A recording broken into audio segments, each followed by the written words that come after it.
They only allow 40,000 into tiny Nippert Stadium. They say nothing good in life comes easy. You had to buy football tickets to get basketball tickets. And basketball is the hot ticket because Bob Huggins had the Bearcats rolling. Program that was rumored to be disbanding about 15, 20 years ago after some huge losses. They say the longer you have to wait for something, the more you'll appreciate it when that someday comes. Caught! Touchdown, Irvine Benz! We thought the moment had arrived. They are in the playoff. Only to find out the moment's been too big. Hey, go to hell. At the end of the day, it's a business. Present day, nobody believes in this team. Scott Satterfield, no answers at the moment. But with this program, the best things have come when you least expect it. Number one, let's go! And the Bearcats are up 16-0 in South Bend. They're disciplined now. That loudspeaker came on and said leave the field. I mean, they turned it around now and got off the field. Welcome to the only live Bearcats postgame show on YouTube. This is Chatterbox Bearcats.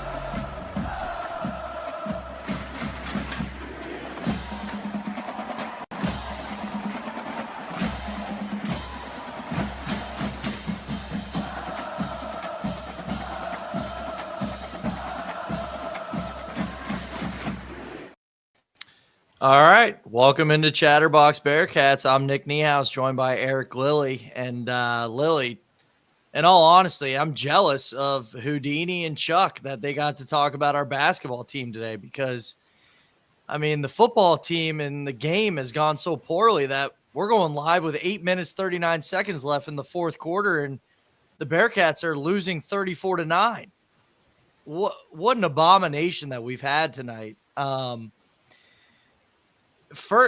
Easy question. What are your thoughts to start off?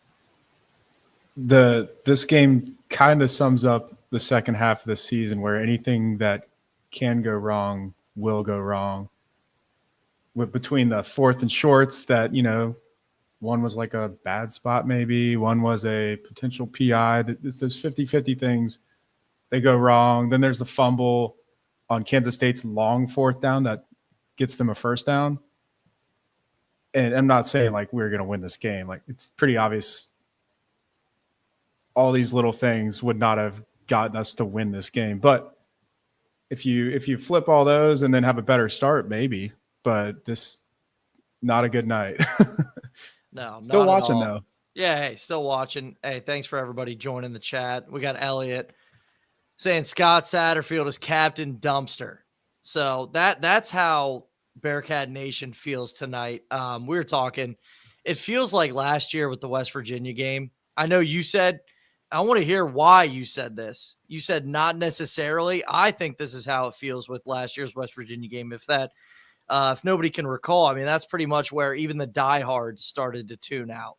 I think tonight's that night. Obviously, we only have one more game left, but the vibes are just not there. It just does not feel good around the football program. It's not a good feeling.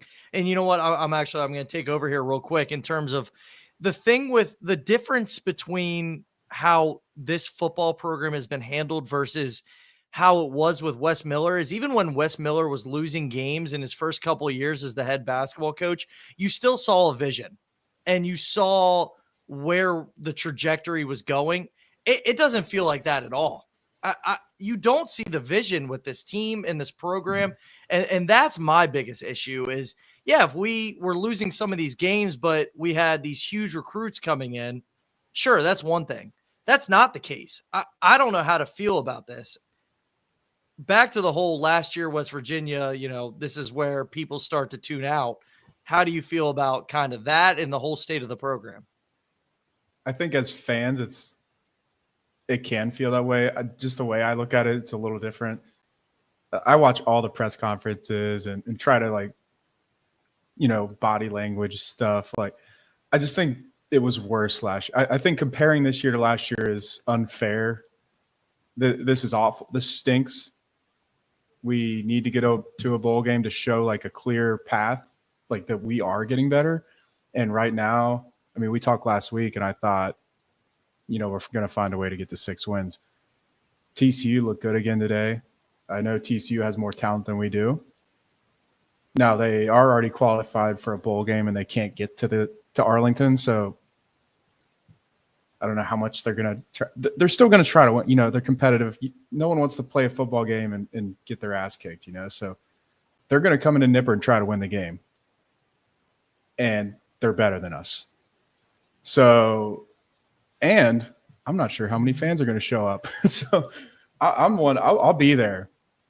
But it's hard to tell people they can't be mad, like we should not be happy with it. We should have beat West Virginia. We probably should have beat Texas Tech.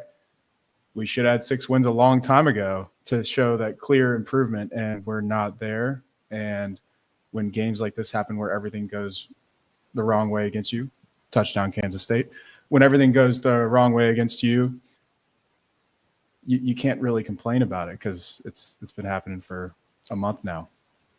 I feel like I shouldn't have to buy myself back into the coach of my favorite team. And that's just where I find myself each game, where you lose to Pitt, and me and Hudson and Chuck were all on here like, can Satterfield afford a loss like that where you just put a team away, especially a school like Pittsburgh where obviously there's no love lost between these two schools? Okay, so you lose that game, then you win a couple games.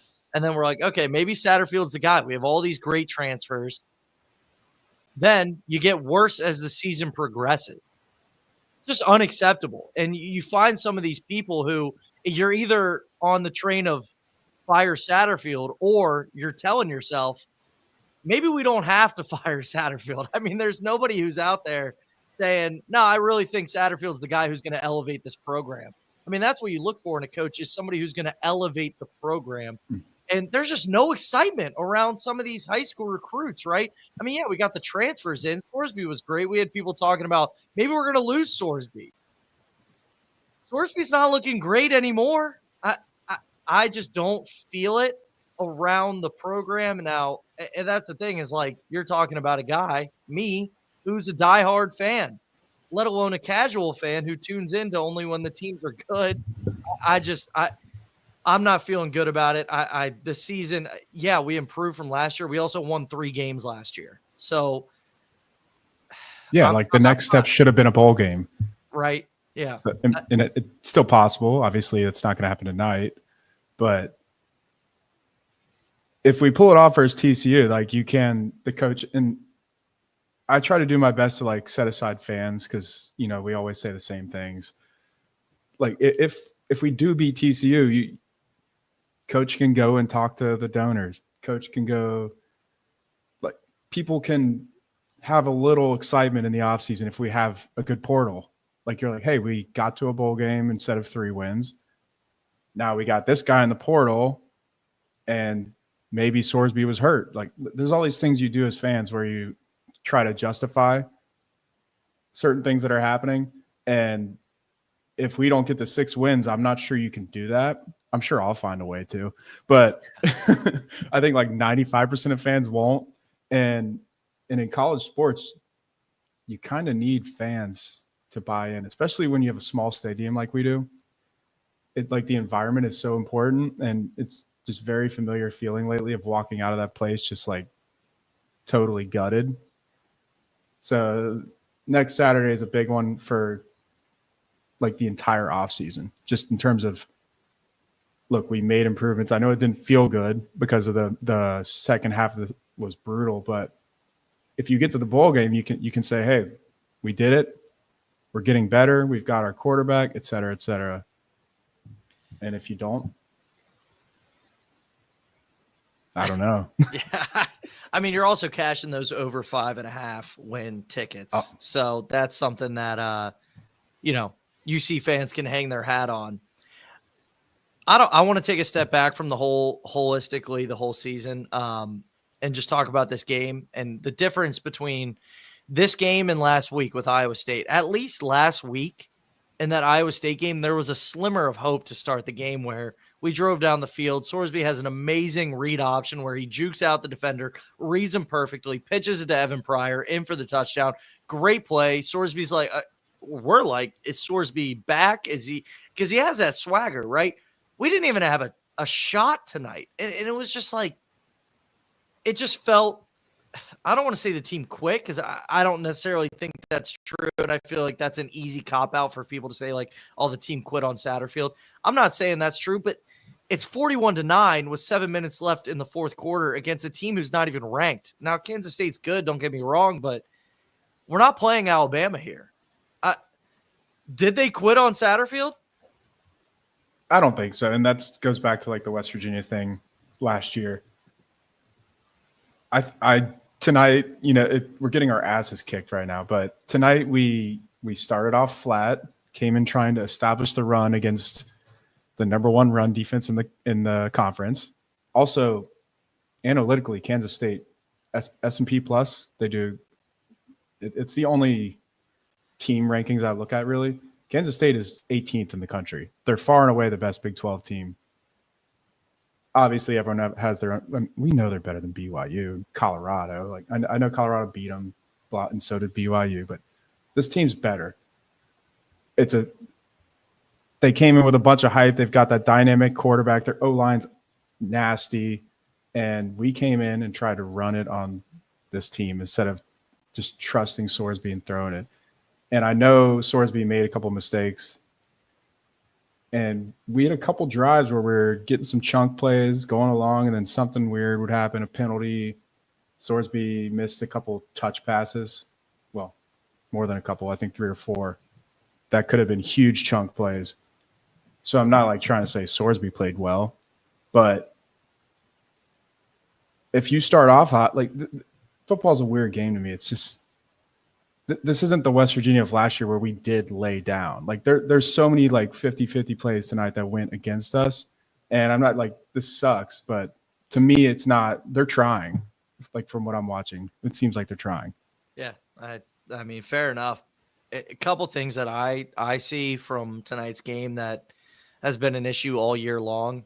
The 4th and 1. Now, I think we got screwed. I think he picked that up all day long. Sorsby did. He got it. Yeah. It was a big hit and just a terrible spot, which brings me up to one of the most, I think, craziest things that we just accept as sports fans, the fact of how they spot the ball. Now, I'm not a genius where I can find out a better method, right? But, I mean, it was clear that he picked up that first down, in my opinion.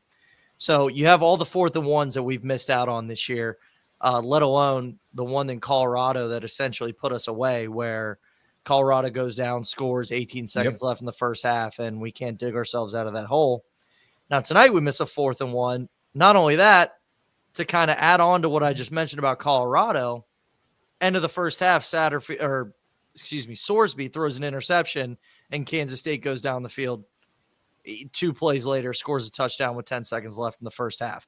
2 things that have happened all year long that we have not been able to correct. A different way because, how it happened in the beginning of the season was we were missing field goals in the first half. So it's like, okay, we didn't go in with any momentum. That has shifted to now we're in the middle towards the end of the season, and we're going into the half giving the other team momentum. And it just seems like it's like we're in this constant loop of we are just shooting ourselves in the foot. Do you think that those 2 plays tonight were as big? Look, it's 41-9. Yeah, it is 41-9. So it's hard to say that those 2 plays would change anything, but those killed you. Those killed us. Yeah. Even when we look good at the beginning of the year, like you said, there is a couple things at the end of the half. Like we would have this long drive and then have a random fumble. Touchdown Bearcats. Let's go. We're back in it. We'd have like a random, like remember Royer trying to get in versus Miami, I think. Yeah, Miami. And then something with Pittsburgh, we missed the field goal. Like even when we were playing good at the end of the first half, we'd mess something up. And now that we're playing bad, we're still doing it, but it's like turning into 7 for the other team. It feels fluky to me, but it's happened so many times where it's like, well, what's going on here? Like, is it coach? Maybe it's coaching. I don't know. I don't know. It just seems like every play just seems to go against us. I mean, even in the 3rd quarter when Canteen we force a fumble and he just knocks it out of bounds. Oh my God. It seems like every play is going against us. It doesn't seem.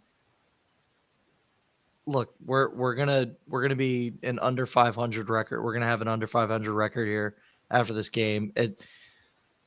It's not going well. The Satterfield experiment's not going well. There's no denying that. And then, like I mentioned earlier, with the whole Wes Miller, we were losing games to start, but yet we were hauling in these big recruits. It seemed like he had a grasp on the transfer portal. We don't have any studs coming in that I know of that, we had that one commit who turns into a 4-star. Now he's taking official visits everywhere and we lose him. And it's like, it feels like we swayed from, we were a basketball school in the 2000s, right? In early 2010s, switched to a football school under Fickle where we make the college football playoff. And now here we are, good at basketball again. Football team can't put it together. Why can't we be good at both? It kills me. It really does. Well, I'm old school. We're always a basketball school. I mean, we are, but when we were good at football, the basketball team was slouching. Now we're back in basketball, and the football team's slouching. What is going on? Is that just me in terms of like that we just can't somehow put it together with two sports? I don't get it. The good news is that we haven't been awful at both for an extended period in our lifetimes, which is great because I'm not sure what I would do. Like, we are kind of spoiled with that because there's a lot of teams out there they're just bad at both sports. So that's nice. But by the way, get one of these Chatterbox guys on here clipping. We just dropped a 2-point conversion and the Bearcat in the background thought we got it. So he's running around like this. This is good TV right here. Mm-hmm. But I don't know. I'm a basketball guy first. Football's always been like what gets me to basketball. And then this run with Brian Kelly till Fickle was just awesome. Like, never thought we would see Cincinnati football do this stuff. And to the point where we got into the Big 12. So it's awesome that we're here, but it also stinks that the transition has been this poorly. And it hurts a little more because just seeing these other results from Colorado and BYU losing today, just knowing that, like, if we did stay healthier, a couple more 50-50 plays, just knowing that we could have been there. And obviously I think we know that we weren't good enough, but I don't think BYU is any good. So it's like someone's going to be there that's not good enough. Why not us? But we got to get to this conference is wide open. And Arizona State could be in the title game. They stink. Like, they were picked last by many people, including me. And they have energy, though. They hired a guy. They hired an Arizona State grad. They have energy. You see them screaming on TV all the time. And the trajectory is more fun than ours. Not saying we can't figure this out, but I think people would bet on them right now. So these next 2 years are huge because this league is wide open and you can establish yourself as a brand of this conference if you play well. So it's just a bummer because this year feels like just a huge missed opportunity. I'm going to put you on the spot here because we can talk about this game all we want. Nobody cares. Nobody cares about this specific game. They want to hear about our thoughts on Satterfield. And that's going to be the conversation with everybody.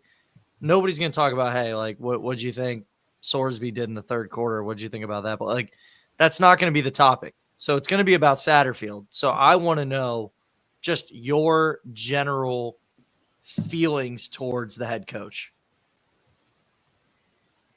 I'm still pretty neutral. I think energy is needed, though. And he's not a very energetic guy. Like, it wasn't a hire that people pay attention to. And he's not bringing in 5 stars. He's not bringing in 4 stars. So it's like, if we're not going to be winning, you need something to sell. Like, how Wes is selling the basketball program with recruits and stuff like that. football recruiting doesn't really do that when there's like 5,000 3-stars. Like, who cares? We need to see them here. So I'm still neutral. I like to give coaches 3 years. It's not – I expected a little more here in the second half of the schedule, so it's a bummer. And it really stinks. Like, for me, I go to every game that I can, and I have season tickets, and it hurts me to see, like, people taking their donations away and not going to games. Like, I wish people just show up and support, because if you don't show up, he's not getting fired any faster. Like, to me, it doesn't matter. Like, this is Cincinnati. It's not Alabama or anything like that. So I just would love for people to show up and still be loud and try to get through this, but he's not exciting. The program's not super exciting right now. I get why people are upset, and you know, his buyout is $8 million after next season. And it's dated after the transfer portal closes. So essentially, we've probably got Satterfield for 4 years. So 2 more years after this. And I'd like the guys they're bringing in. Like, these we have 3-stars playing. They look good. For true freshmen, they look fine. But if we do this again next year and we win 6 games next year, 7 games, 5 games, something like that, it's like, it'll feel more like a purgatory.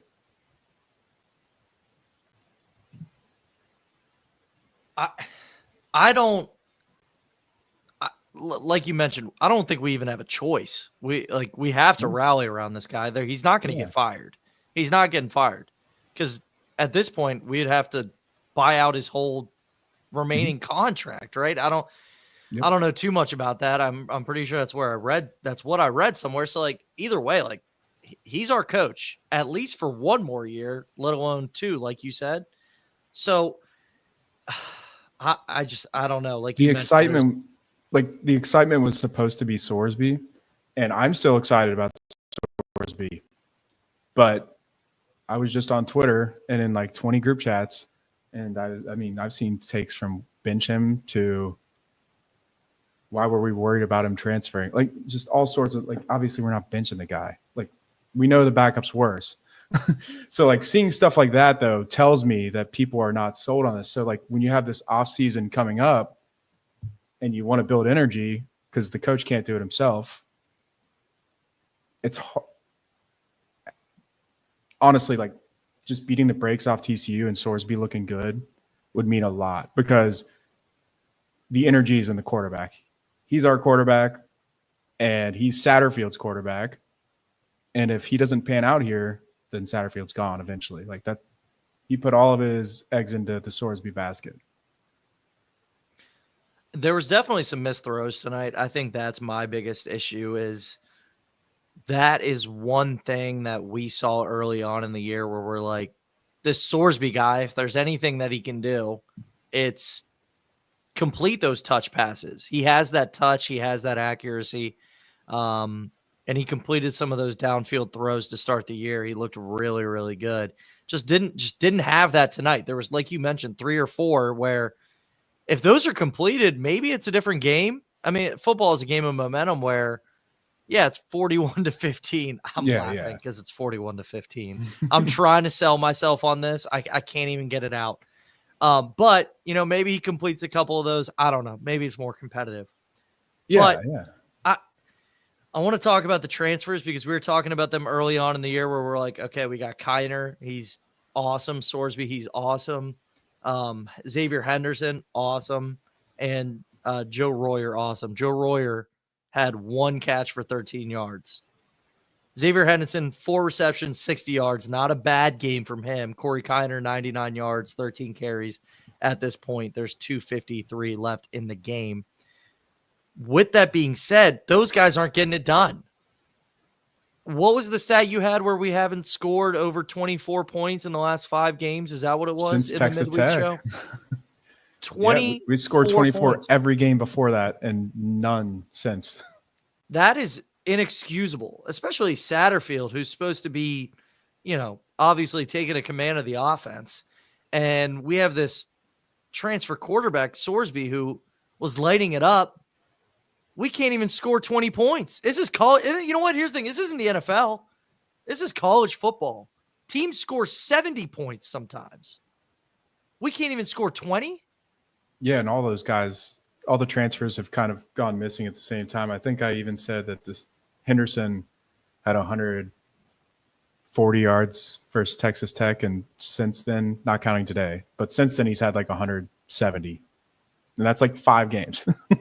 So like Royer, you know, he's still been all right, but he's kind of been missing too. So Sorsby, like it's been a offense. This is what I've been talking. I don't understand. Like if you told me during the Pittsburgh game that defense would be better than offense the rest of the season, what? But it has been Vite, like we have injuries on the D line. We have like 3 defensive tackles on the roster because 2 of them went down. And Vite seems to just, you know, we get gashed here and there and stuff happens, but he seems to figure it out, like keep us in games. This is the first time where it's just been a bloodbath.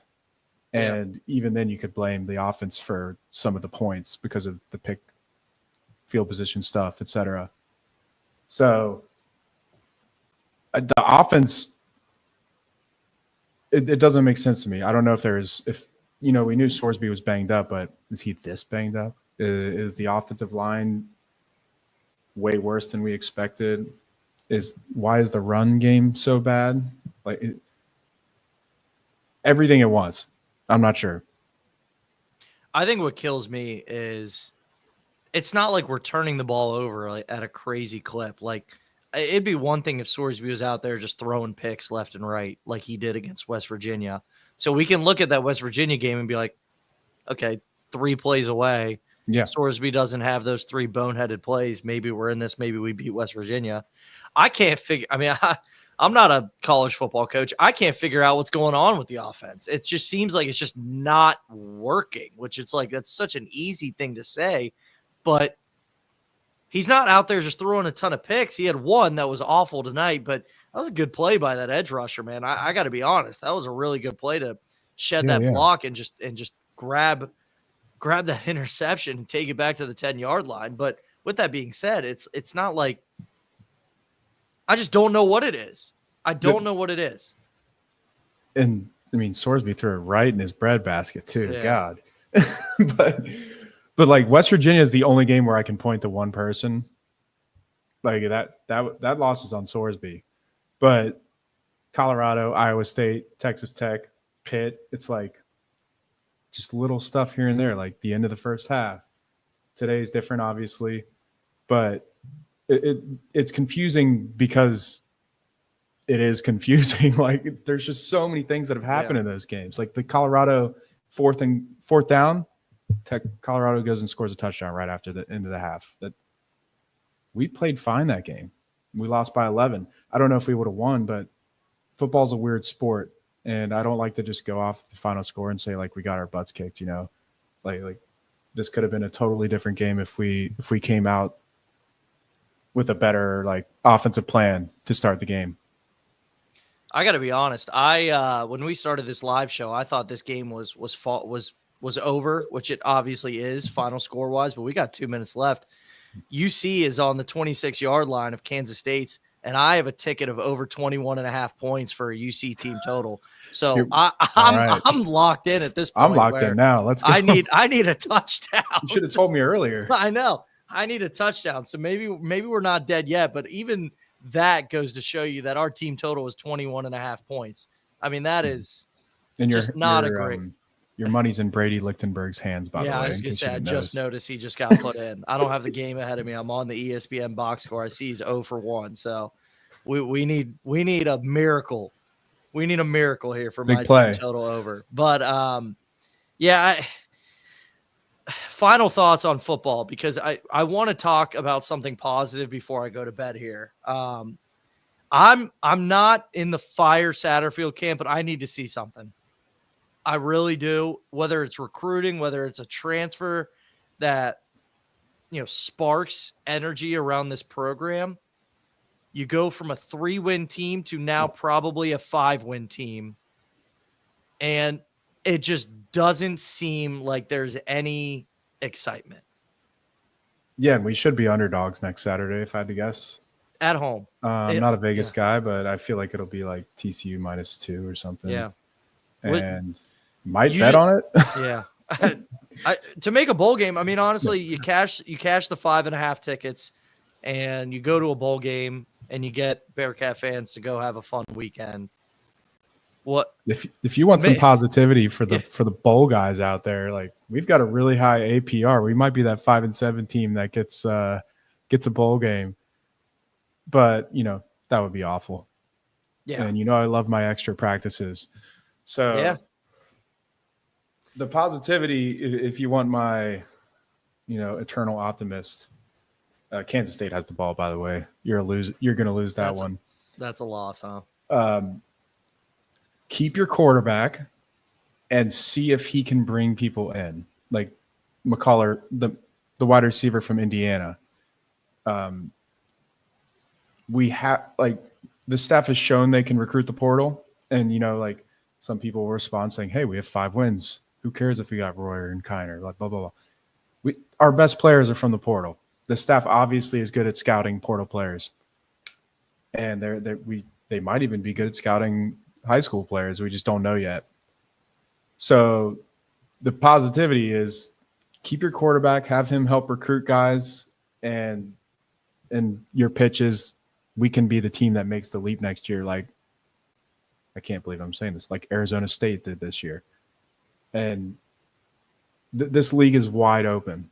Like a lot of players from the SEC and the Big Ten are going to want to come play in this league, and they're going to want a quarterback. And if people in the football and like college football realm like respect Sorsby and respect our offense, which doesn't look great right now. If they do, and we can sell it, maybe we have a good portal. That's the positive, but it has to happen, like we can't just envision it. Well, Lily, this one, it looks like it's final here. We got 12 seconds left, 41-15. That's going to do it for football. Let's switch up the vibes before we end this. The basketball team is top 10 good. We are. We took it to Georgia Tech today. 81-58 final in that game. The Connor Hickman coming out game, 14 points, 6 for 8 from the floor, 2 for 3 from 3, 5 rebounds, 3 assists. He was my favorite player today. And then we also have Dylan Mitchell. So that says a lot about what I thought from Connor Hickman, because Dylan Mitchell also had an incredible game.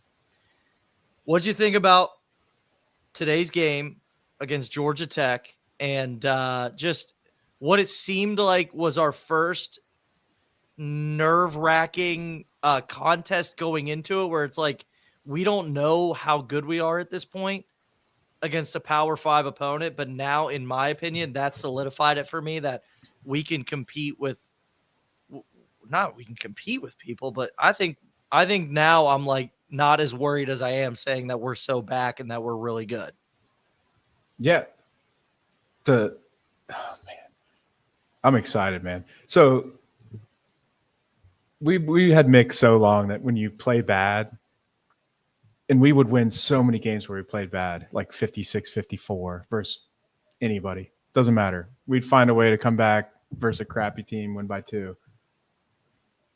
The craziest thing to me these last 2 games is I don't even know if we played that well, and we won comfortably on the road twice. Like, people need to be excited.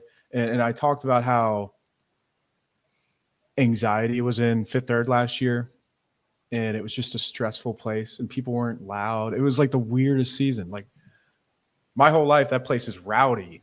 And last year was like, we're back, but then we're not. So it's like everyone was anxious, complaining a little more when little things went wrong. These guys are good. Dan Skillings isn't even playing yet, and we just smoked 2 teams on the road. And that's kind of a summary. Obviously, like the NKU game was close for a while. Georgia Tech kind of hung in there. But to me, great teams beat bad teams by a lot of points, even when they don't look that good. And we are doing that right now. We're climbing up KenPom without one of our best players. I would say he's our best player. And that's a good thing. I don't know how else to say it. The fact that we're doing this without Skillings is crazy to me. I just thought like this, when he went down, I'm like, here it goes. I'm going to start making excuses now. I'm going to start coping a little when we win by 5 or lose, and we're beating them down. Anytime something goes wrong, someone responds. A Hickman 3, a CMOS 3, a Betsy 3. Like every single time Georgia Tech got close, we hit a 3. And it was like out of nothing too. Like, and then versus NKU, it was the same thing. So I couldn't be more excited. It feels so different. And also, I want to start with this. Like Georgia Tech, this isn't an awful Georgia Tech team. I think this is just a standard Georgia Tech team. Like they're 102 in KenPom. They're 113 now, but 113. They were worse last year. We smoked them back-to-back years, and it just feels different because of what you said. Like we're a 3-point shooting team. Hallelujah. Like seriously, this is crazy. I can't believe it. I mean, Seamus is 2 for 5 from 3, and that's a bad shooting performance from him. Tyler Betsy is a freshman getting 17 minutes in this game, going 2 for 2 from 3, and then he also pulled in 5 rebounds. We've got guys that aren't one-dimensional, right? Like you have mixed team, and it's like, okay, here's Titus Rubles, who's going to rebound the crap out of the ball and just be a menace to deal with. But the guy can't shoot and he can't dribble. Or here's this guy who only can shoot, can't do anything. These guys that we brought in can do more than one aspect. They can just do more than one thing that just brings so much to a team. Like Seamus Lukosius, yeah, he's a great shooter, but also he creates his own shot. And he also knows how to dish it too. Jizzle James, he can get to the rim, but he also had 7 assists. Connor Hickman, he's a 3-point shooter and also drove to the basket tonight. Like the only one-dimensional guy is Aziz Bendago, and that's a fun one where he just catches lobs and alley-oops and slam dunks everything. I'm okay with that. Yeah. I think we just have the guys this year. I think we have the guys this year. I don't think we have a missing piece. Do you see anything that tells you that we don't have a really good team? No. And I see some people trying to stop the hype a little because we're playing, 3 nobodies, and then NKU and Georgia Tech aren't like great teams or maybe even not good. But these, and some people are anti-analytics, but the numbers we're seeing on KenPom, we are 2nd in the country in field goal percentage and 4th in the country in defensive field goal percentage. Even when we're good, this doesn't happen versus bad teams. Like this, we play bad teams at the beginning of every year. When was the last time we had like a really good out of conference? Like we are dominating teams. The numbers are good for a reason because we're too deep at every position. We're doing this down a man. We were down 2 guys for a couple games, and even like the shot profile stuff is great too. Like Wes has always kind of been a guy that wants to take away the 3 from other teams, and he's doing it again. We're smoking teams and they're not shooting 3s. Usually when you're smoking teams, they shoot 3s to try to get back in it. We're guarding the 3-point line. We're getting them to shoot mid-rangers. Like it's awesome. Everything you want to see in a team that could be really great, we're doing it. Now the next step in this team is to beat a good team and like make that statement win.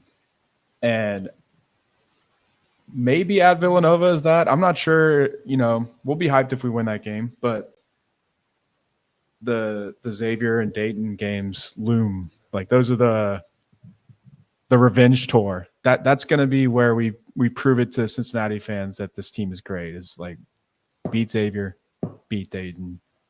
We owe those guys more than one win. I don't want to get too deep into the Xavier game because I know that's going to be a topic going forward, but that is one that we need just to get the monkey off Wes Miller's back. That's one just for that alone, just for that alone, like just so that we don't have something to say, well, Wes Miller could never beat Xavier. We need that game. We need that win alone for that. But back to this game, 51% from the floor, 40% from three, 9 from 22 from 3-point range. When we played NKU, it was 50% from three, 11 of 22. Man, this team's good. That's why we're second in the country. They're good. And think about, like, what happened. Like, those big threes we were talking about that we hit, like, to stop runs. But what about the mid-range shots that Hickman was hitting and Jizzle was hitting? I think Day-Day had one, too. It's like we were taking what they gave us and making it. Like, to any run they started making, we would either hit a floater or a three. Or in the first half, a couple alley-oops. And we had those alley-oops against NKU too. Like, teams are scoring against us and then we're responding rather than letting them go in those 10, those dreaded 8 to 12 point runs that can kind of put you away.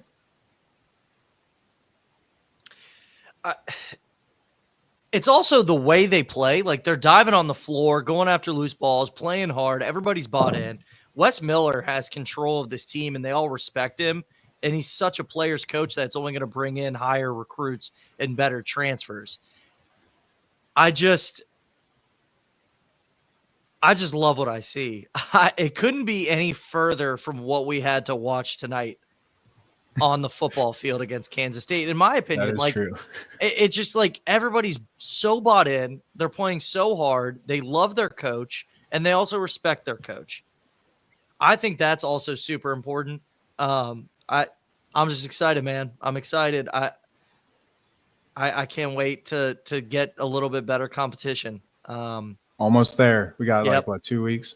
Yep. Week and a half for Nova. And then we have Howard, and then December 14th, it all starts. Yeah. You got any last final thoughts about football or basketball before we get out of here? I got nothing on football.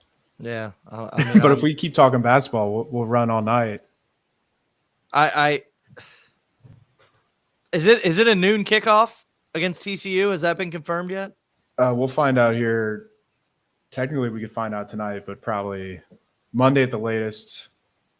It's a 6-day hold, so Monday at the latest. And that'll determine. Kind of want a nooner at this point. I was dude. campaigning hard for a night game, but I see the high is 34 degrees. Oh. Let's get a noon game. Let's get in and out of there. Right.